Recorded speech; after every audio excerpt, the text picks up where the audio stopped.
Her Excellency Enna Park, Deputy Minister of Foreign Affairs and Ambassador for Public Diplomacy of the Republic of Korea, Ms. Alice Mong, Executive Director of Asia Society Hong Kong Center, my colleague Consul Generals, distinguished guests, ladies and gentlemen. Good afternoon. I'm very much honored to host this luncheon program with Asia Society Hong Kong Center. I appreciate all of you for joining us today, and especially Asia Society Hong Kong Center for arranging this nice event. Ladies and gentlemen, while the world is amazed by the historic handshake between the South and North Korean leaders on April 27, Koreans see this is more than just a gesture, but a major step towards peaceful Korean Peninsula to end all hostility over the past 7 decades. And I believe we are looking forward to the affirmation of this conversation towards a peaceful Korean Peninsula. In this regard, I have the pleasure to introduce my dear colleague, Her Excellency Enna Park, as our speaker. Ambassador Park is an experienced diplomat who has served for 33 years at numerous posts, including Korean Permanent Mission to the United Nations, Korean Embassy to Beijing, and the Blue House. I invited her to Hong Kong to share the Korean government's policy towards peaceful and prosperous Korean Peninsula with us. I hope that she'll fill any gap you have in the flood of news about Korean Peninsula. Distinguished guests, ladies and gentlemen, please join me in welcoming Her Excellency Enna Park, please. Honorable Ms. Alice Mong, Executive Director of Asia Society Hong Kong Center, Ambassador Kim Moon Jae-In, Consul General of Republic of Korea in Hong Kong, distinguished guests, and ladies and gentlemen. First of all, I would like to express my deep appreciation to Asia Society for giving me this wonderful opportunity today. And also, I appreciate Ambassador Kim for nice introduction. He is much more experienced and senior diplomat, Korean diplomat to me. Well, it's a really great pleasure to be at Asia Society here, Hong Kong Center, the heart of 21st century of Asia. As you know, we are undergoing a historic change to peace and prosperity on the Korean Peninsula. Though there are many challenges ahead of us, but I'm quite optimistic, and I'm glad to be able to share this positive development with you. Before going into details, I'd like to show you a short video clip. 우리는 너무나 한스러운 세월을 보냈습니다. 장벽은 더욱 높아져 철벽처럼 보였습니다. 긴 세월 동안 분단의 아픔과 서러움 속에서도 끝내 극복할 수 있다고 믿었기에 우리는 이 자리에 설 수 있었습니다. 오늘 우리는 북남 사이에 얼어붙은 긴긴 겨울과 영영 이별한다는 것을 선고했으며 따뜻한 봄의 시작을 온 세상에 알렸습니다. 이렇게 한자리에 앉기까지 우리 결의 모두 잘 견뎠습니다. 하나의 봄을 기다려오신 남과 북 8천만 결의 모두 너무나 고맙습니다.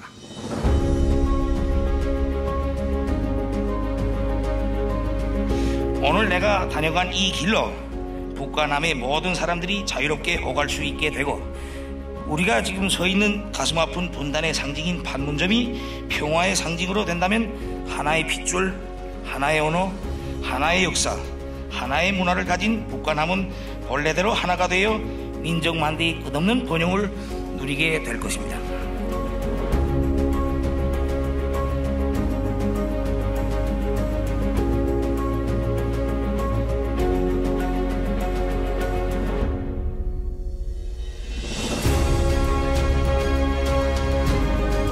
나는 김정은 위원장과 함께 남북 모두의 평화와 공동의 번영과 민족의 영원인 통일을 우리 힘으로 이루기 위해 담대한 발걸음을 시작했습니다.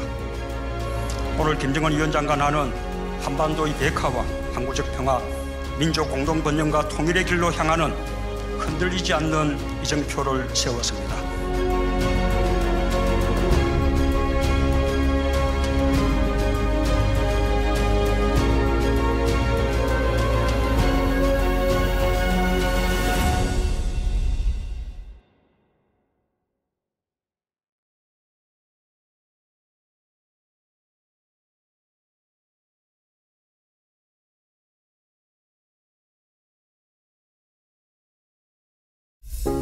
이제 만났으니 헤어지지 맙시다. 다시는 이 순환의 역사, 고통의 역사, 피눈물의 역사를 되풀이하지 맙시다.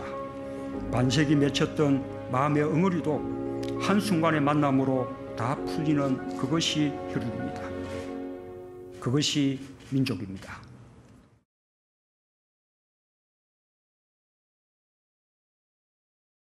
So, did you enjoy the video clip? And how was it? Well, thank you. For Koreans like me, this was a very emotional moment. And before South and North were able to sit face to face like this, we have undergone a great deal of tension and conflict throughout 6.5 decades since the Korean War. There were even times when we had to face crises close to war due to serious provocation from the North. However, we have continuously endeavored to engage in talks and exchanges in order to overcome tremendous cost of separation and confrontations. In fact, after the armistice in 1953, we initiated talks in 1971 for the first time. Since then, South and North Korean authorities have formally met 657 times. This is not a small number. In particular, the Inter-Korean Summit held in 2000 and 2007, respectively, was a significant milestone in our journey to seek reconciliation and peaceful resolution amidst the hostility and confrontation on the peninsula.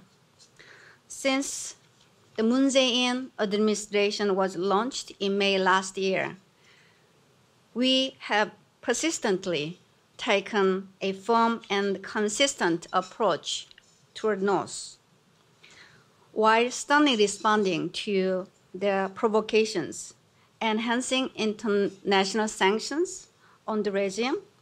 The ROK government has kept sending clear messages to North Korea that South Korea, with others, is ready to provide a bright future for North Korea if and once North Korea changes the course.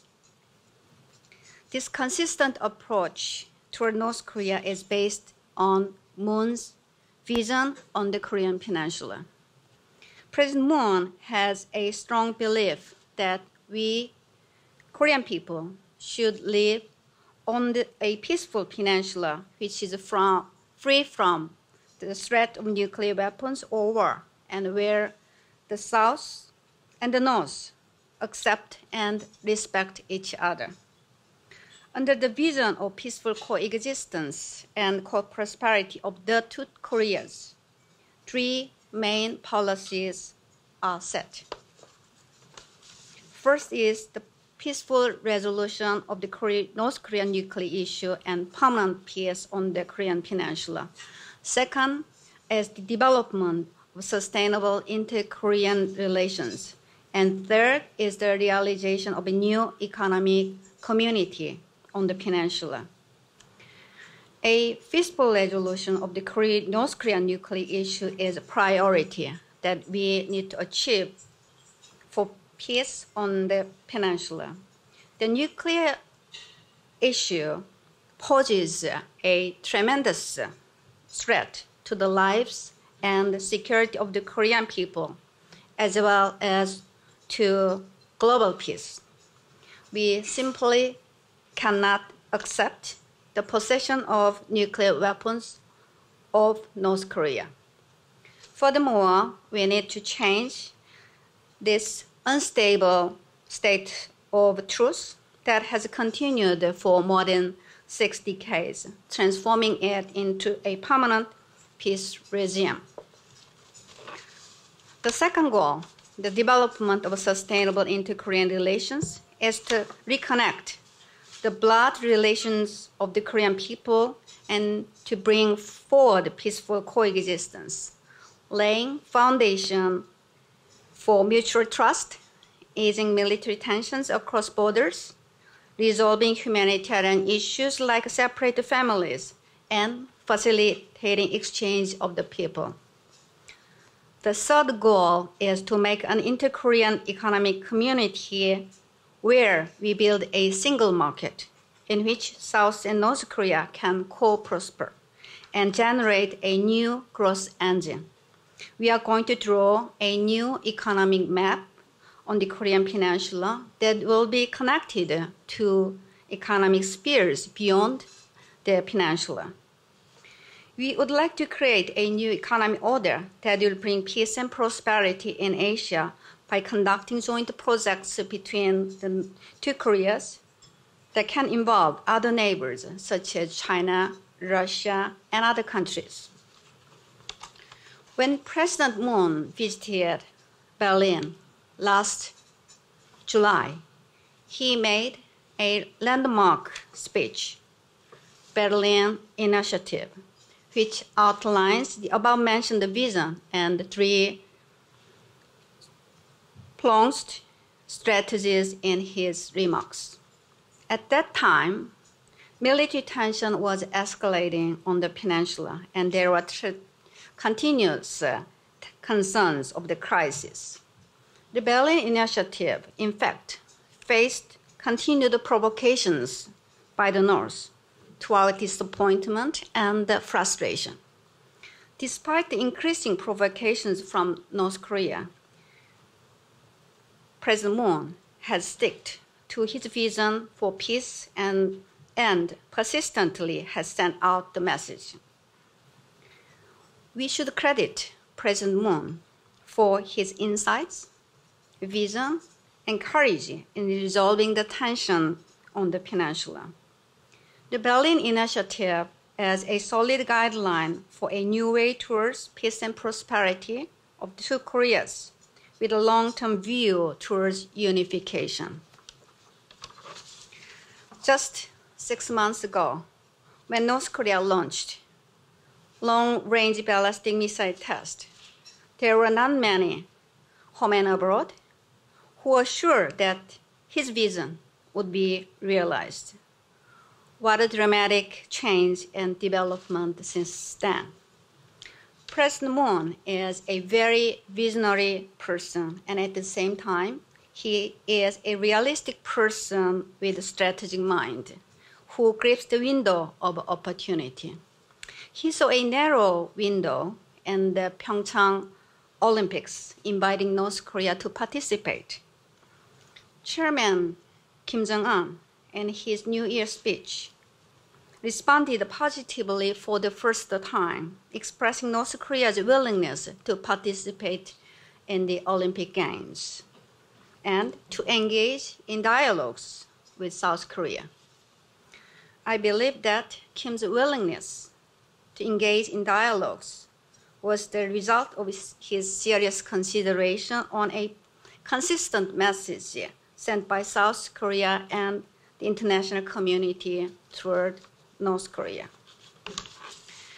With the peaceful spirit of the Olympics, my government gained a real opportunity to build permanent peace regime on the peninsula. Ladies and gentlemen, as you just saw on the video clip, on April 27, 2 weeks ago, President Moon and Chairman Kim held the Inter-Korean Summit with the whole world watching at the Peace House in Panmunjom. I believe that the summit was an event that the whole world would have wished for. In this respect, I would like to briefly explain of the most important outcomes described in the Panmunjom Declaration. The full title is Panmunjom Declaration on Peace, Prosperity, and Unification of the Korean Peninsula. First, the two leaders affirmed that it is our common goal to realize a nuclear-free peninsula by achieving complete denuclearization. I believe it is particularly significant because that the goal is clearly stated. It's stated in our inter-Korean agreement for the first time. During the meeting, Chairman Kim stated that North Korea will shut down its nuclear testing sites in May, and it will open the sites to international experts and journalists. It can be viewed as an indication of North Korea's sincere intention. The measures North Korea takes toward freezing its nuclear program are an important start toward complete denuclearization of the peninsula.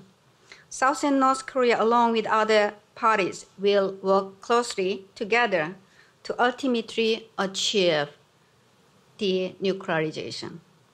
Second, South and North Korea agreed to pursue ending the unstable state of ceasefire at the demilitarized zone, and then building a permanent and solid peace regime. The peace regime will be a means to guarantee substantial and systematic peace on the peninsula. This peace regime will not only contribute to the peace and the prosperity on the peninsula, but also in Northeast Asia, and thereby change the security order in the region. Third, both South and North Korea agreed to end all hostile acts toward each other, ease military tensions, and reduce the threat of war by making DMZ, demilitarized zone, into a peace zone, and to turn the areas around the northern limit line in the West Sea into peaceful waters. Fourth, South and North Korea agreed on a groundbreaking development in inter-Korean relations. The two leaders agreed to improve the frequency of their dialogue through both personal and telephone meetings. Their next meeting will happen in fall. They also agreed to engage in talks and negotiations in various areas, including high-level meetings, and to establish a joint liaison office. Fifth, South-North Korea decided to activate exchanges and cooperation at all levels and in a wide range of areas with a view to resolving humanitarian issues stemming from the division of the peninsula. We will convene the Inter-Korean Red Cross meeting to discuss various humanitarian issues, especially the reunion of separated families since the end of the Korean War, as soon as possible, because many of those separated family members have passed away, and they are going too old to wait for a long time. 6, both sides agreed to implement the project previously agreed in the October 4th Declaration in 2007, with the aim of achieving balanced development and common prosperity of our two economies. We will prepare a blueprint for achieving a common prosperity among the peoples of both the South and North Korea, with a vision of creating a new economic community on the peninsula. We hope the economic cooperation between two Koreas will contribute to building peace on the peninsula, and that such peace will promote the further cooperation and create a robust new economy. Particularly, if relevant conditions are met, we will be able to pursue steps toward connecting and modernizing the railway and roads between South and North Korea. 7th, the two leaders reaffirmed the principle of determining the destiny of the Korea on accord, while jointly seeking support and cooperation of the international community. Each and every detail of these agreed upon points is important, and the fact that two leaders had a heart-to-heart talk and started to build mutual trust is also significant. The Panmunjom Declaration is the historic start of a new era on the Korean Peninsula. It was only possible because we believed that we could overcome unbearable adversities of the long-standing division. With strong support from international community, we could conclude a successful inter-Korean summit and pursue our firm and consistent goals regarding the issues of the Korean Peninsula. President Moon and Chairman Kim had just begun their big stride toward peace and co-prosperity of two Koreas. We were told that many Koreans were moved by the scene showing two leaders crossing the military demarcation line while holding hands, and by the scene of Moon and Kim announcing the result of Inter-Korean Summit late that day in person. I was touched as well. According to a recent opinion poll, 64.7% said they now held a more favorable view of North Korean intentions after the summit. Before the summit, 78.3% of our citizens did not believe that North Korea has intent to denuclearize and achieve a peace settlement. In particular, over 52% of respondents who said they did not trust North Korea before are now saying that they are willing to trust it more. Also, it is notable that people in their teens and 20s who were not interested in Korean Peninsula issues are growing interested in the integration process as well as unification matters. Foreign reporters also said, even though we are foreigners, we were deeply moved by the summit. And we know how hard it is to make the Inter-Korean Summit successful, and we highly appreciate President Moon's effort to establish peace on the Korean Peninsula. That's what I quote from their own statements. At this point, I would like to add President Trump and President Xi also deserve credit to the recent positive development. The international community, including the United States and United Nations, has also expressed its support for the historic agreement between the South and North Korea. More than 90 governments released welcoming and supporting statements. This summit demonstrates that issues such as peace and prosperity on the Korean Peninsula is not only for the two Koreas, but also for the whole world. So, ladies and gentlemen, as the two Korea agreed, Panmunjom Declaration is just a beginning of a long and tough journey, and continuous efforts are indispensable. There is no turning back. There shouldn't be. At home, we will work closely with the people from all levels, including the National Assembly, civil organizations, and individual citizens. At the same time, we will strengthen cooperation with the international community in order to follow through on agreements. South and North Korea agreed to hold the military talks, the Inter-Korean Red Cross meeting, and South-North Korea high-level talks for the following measures after the Panmunjom Declaration.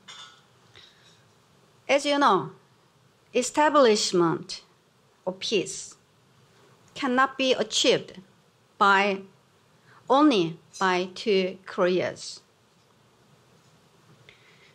We need full cooperation support from all concerned parties, all international community. Especially, we still have to wait for the result of the upcoming U.S.-North Korea summit. Mistrust is still deeply embedded between them.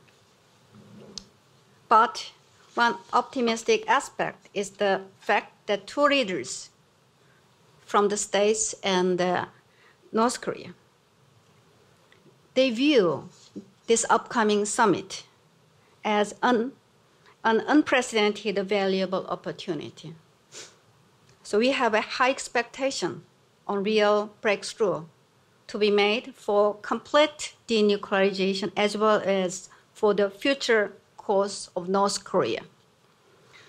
The South Korean government is working very hard together with the United States, serving as a navigator to steer the success of the U.S.-North Korea summit so that the U.S.-North Korea summit can produce truly epochal and sustainable outcomes. The journey we just embarked calls for strong concerted efforts of all concerned parties. In particular, China's continued support is indispensable. In this regard, we appreciate China's continued contributions, such as joining sanction regime, inviting Chairman Kim to Beijing, and Foreign Minister Wang Yi's recent visit to Pyongyang. And yesterday afternoon, actually, not night, we witnessed the second meeting between President Xi and the Chairman Kim. We believe it is a very positive development. Today in Tokyo, the 7th Trilateral Summit among ROK, China, Japan is held. President Moon is having a bilateral meeting with Japanese Prime Minister Abe. In the morning, the leaders, including Chinese Premier Li Keqiang, consulted each other on North Korean issues and shared their wisdom on how to back up peace process at trilateral meeting. And they released a special statement, a joint statement this morning, expressing their full support to peace process on the Korean Peninsula.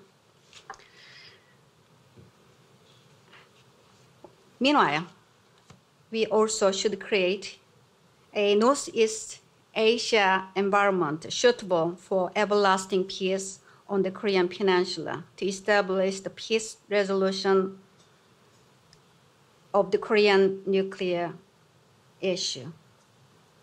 Apart from the tensions on the Korean Peninsula, other types of tensions could be intensified in this region. So there is a great need for a cooperative environment favorable to stability, cooperation, and prosperity of all members in the region. In this regard, the Moon administration has proposed Northeast Asia Plus Community of Responsibility, a long-term regional vision to foster an environment for regional peace and prosperity beyond the Korean Peninsula and Northeast Asia. Specifically, we'd like to institutionalize regional multilateral mechanisms through the Northeast Platform for Peace and Cooperation as a pillar of peace. At the same time, we are going to pursue the new Northern policy to increase connectivity within Eurasia and the new Southern policy to strengthen with ASEAN and India as pillar of prosperity. So, ladies and gentlemen, we are standing at a historic point where we have opportunity to overcome the lingering legacy of Cold War in this region. The Korean government will consolidate its effort by mobilizing wisdom and the capabilities of experts at home and abroad, and by gaining support from international community, turning this opportunity into reality. You who are sitting in front of me are the opinion leaders. And I ask for your strong support toward a new journey for peace on the Korean Peninsula. Let's go together toward the new era. Thank you.